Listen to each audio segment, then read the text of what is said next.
Este é um trabalho voluntário, sem fins lucrativos, que oferece livros gravados em MP3 para aqueles que não têm condições de ler livros impressos.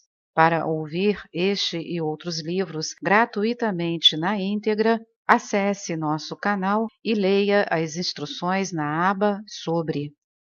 Este livro foi gravado para uso exclusivo da pessoa com deficiência visual, não podendo ser comercializado de acordo com a Lei nº 9.610, de 19 de fevereiro de 1998. O comportamento altruísta existe, é inegável. Muitas pessoas, em todas as culturas, costumam oferecer ajuda a outras que necessitam, sem esperar nada em troca. De onde vem o comportamento altruísta e desprendido? O esquema conceitual que procura incorporar o comportamento altruísta em nossa norma usual é chamado ética. As tradições espirituais tornam a ética um pouco mais complicada do que o simples contexto conceitual para o estudo do comportamento altruísta.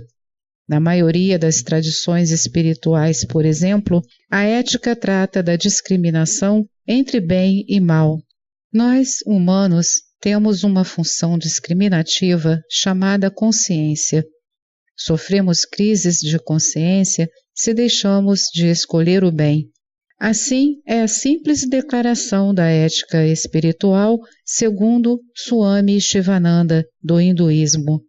Seja bom, faça o bem, para si mesmo e para os demais. Outra frase, esta do Rabino Hillel, expressa o mesmo conceito. Se eu não for por mim, quem sou? Se eu for só por mim, o que eu sou? E ainda outra frase, esta do cristianismo. Faça aos outros o que deseja que os outros lhe façam. Esta consciência discriminativa é que nos permite fazer o bem. De onde vem a consciência? Nossa consciência é fruto do supramental ou do nível da alma. Deste modo, nosso comportamento altruísta prova a existência e a realidade do domínio supramental. A ética é importante para as tradições espirituais porque ser bom é uma qualidade divina, é uma virtude. Se você a assimila, aproxima-se de Deus. Se você a evita ou faz o mal, se afasta de Deus. Religiões como o cristianismo popular são mais contundentes. Se você for virtuoso, vai para o céu depois que morrer. Se for o oposto, é um pecador e vai para o inferno depois que morrer. Esta última imagem não agrada a algumas pessoas modernas, mas alguns ainda se perguntam: e se as religiões estiverem corretas, será que a ética é compulsória? Suponha que a ética é uma ciência, compulsória como as leis científicas. E então? O filósofo Immanuel Kant ficou ao lado da religião e achava que a ética era um imperativo categórico que ele expressou sucintamente em A Metafísica da Moral. Abre aspas, age apenas segundo uma máxima para que possas ao mesmo tempo querer que ela se torne lei universal. Fecha aspas. É uma lei moral interior em cada um de nós e é compulsória. O imperativo decorre de um senso moral de dever ou deveres que podemos deduzir pelo raciocínio. Assim, para Kant, a lei moral interior provém de uma alma imortal, outro nome dado ao supramental. Assim, para Kant, o comportamento altruísta é imperativo e prova de fato o nível da alma ou supramental de nosso ser.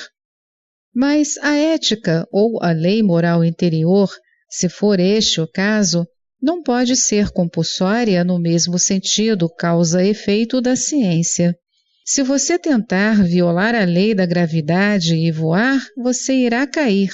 Você causa um efeito agora. Se você engana a ética e se sai bem, onde está o sofrimento? Onde está o efeito causado? não existe, a menos que você leve a sério o inferno. Mesmo assim, isso seria depois, e não agora. Neste sentido, você pode sofrer crises de consciência, mas será que a consciência é real para todos? Na imortal obra de Fyodor Dostoiévski, Os Irmãos Karamazov, os irmãos Ivan e Alexei ficam obsessivamente divididos entre o certo e o errado, o bem e o mal. Mas o livro foi escrito em 1880, uma época diferente da nossa. Conseguimos imaginar pessoas de nossa época igualmente perturbadas com conceitos como certo e errado, bem e mal? Mas o altruísmo é um comportamento real, empiricamente comprovado, e não é compulsório para todos. Um número significativo de pessoas ajuda outras desinteressadamente. Logo, o comportamento altruísta deve nos provar algo. A questão é, o quê? Os biólogos tentaram encontrar uma resposta para essa questão com o conceito do gene egoísta. Segundo esse raciocínio, somos máquinas genéticas, somos nossos genes a caminho de se propagarem e perpetuarem. Consistentemente com esse propósito, nossos genes garantem que nos comportaremos de modo altruísta com pessoas com quem repartimos esses genes. Para dar apenas um exemplo, teremos a tendência a ser altruístas com nossos filhos ou pais, mas em proporção menor com primos, e menos altruístas ainda com os filhos de nossos primos. É uma ideia interessante, mas simples de ser contrariada pela imensa quantidade de dados e relatos, é verdade, de pessoas generosas que ajudaram desinteressadamente outras pessoas sem qualquer relação de parentesco, sem qualquer expectativa de retorno. A Madre Teresa é apenas um exemplo claro e recente. Pergunto novamente, o que o altruísmo prova na verdade? A ética no contexto da ciência dentro da consciência. Com a ideia da consciência não local, a ética é fácil de ser comprovada. Se você e eu não estamos separados, se pertencemos a uma consciência não local semelhante em um nível mais profundo, então, com certeza, eu posso sentir o impulso de lhe dar uma mãozinha quando você estiver necessitado e vice-versa. Estamos apenas ajudando.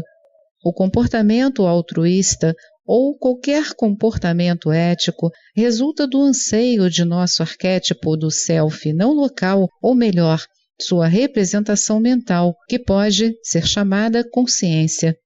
Ele prova o nível supramental da existência, a alma. No entanto, devemos comentar que existe um componente de nossa consciência predominantemente vital. É uma coisa do coração. Pessoas mais sensíveis à energia vital, pessoas de coração aberto, sofrem mais com as crises de consciência do que pessoas menos sensíveis à energia vital, pessoas com mentes de pensamento primário. O condicionamento desde cedo complica ainda mais qualquer discussão sobre a consciência. Para citar um exemplo, os fundamentalistas religiosos costumam ter um forte senso de ética e moral, mas são, em sua maioria, crenças condicionadas. Quando existe uma complexidade sutil na formação de uma escolha ética da ação adequada, como oferecer nossa ajuda para pessoas além de nosso clã, a consciência condicionada pode não ser suficiente para resolver o dilema ético. Pode ser necessário dar um salto quântico rumo ao supramental para obter um insight claro sobre a ação ética a se tomar. Porém, se o condicionamento for muito sedimentado, é pouco provável que consigamos realizar estes saltos quânticos. Sem dúvida, o altruísmo não é compulsório. Se não formos sensíveis à energia, Se a situação não estiver clara à nossa frente, é pouco provável que a consciência condicionada ouça as intuições do arquétipo self para uma ação ética. Como você pode verificar, a nova ciência nos oferece o contexto apropriado para compreendermos o comportamento altruísta em todas as suas facetas. E isso prova a existência de nosso nível supramental da existência, a alma. Esta é mais uma edição do canal Livros Falados Voz Humana. Que o bem, o bom e o belo se multipliquem em benefício das criaturas.